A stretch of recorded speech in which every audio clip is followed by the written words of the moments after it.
दुनिया के सामने ऑपरेशन सिंदूर के कारण को बताने तथा पाकिस्तान द्वारा आतंकवाद को संरक्षित एवं पोषित करने की पुरानी आदतों को दुनिया के सामने उजागर करने के लिए इस समय घोषित सांसद राजीव राय समेत सर्वदलीय प्रतिनिधि मंडल अपनी यात्रा के अगले पड़ाव में लातविया पहुंचा है, जहां सांसद घोषी राजीव राय सहित सर्वदलीय प्रतिनिधि मंडल का लातविया में भारत की राजदूत नम्रता कुमार रीमा अंतर्राष्ट्रीय हवाई अड्डा पर पहुंचने पर स्वागत किया गया।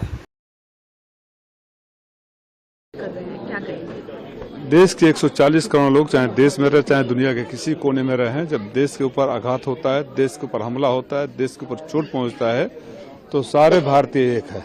और ये जज्बा हमने हर देश में देखा है। ये बहुत इमोशनल मौका था जब अपने देश छोड़कर लोग आते हैं तो किसी न किसी रोजी रोजगार काम में सब कुछ छोड़कर उनको पता लगा कि हम आए हैं, तो यहाँ आए। और मैं यही कहूँगा कि हम कहीं भी रहें, चाहे आप देश में रहें, विदेश में रहें, इस दल में रहें, उस दल में रहें, पक्ष में रहें, विपक्ष में रहें, जब सवाल देश का हो तो राष्ट्र सर्वोपरि है और सारे जहां से अच्छा है हिंदुस्तान हमारा है।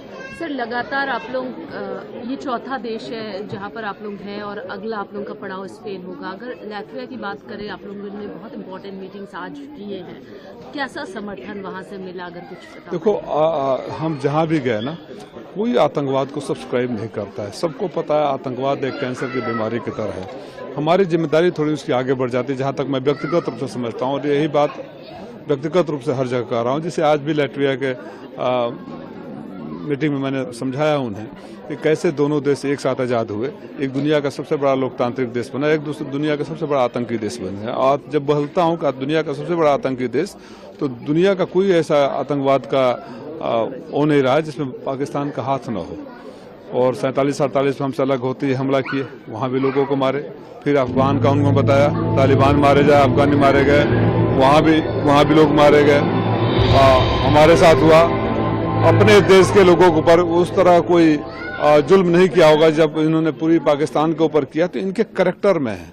और ये ऐसी सेना है जो चिप्स से लेके सीमेंट तक बेचती है। तो इनके लिए आतंकवाद एक उद्योग है।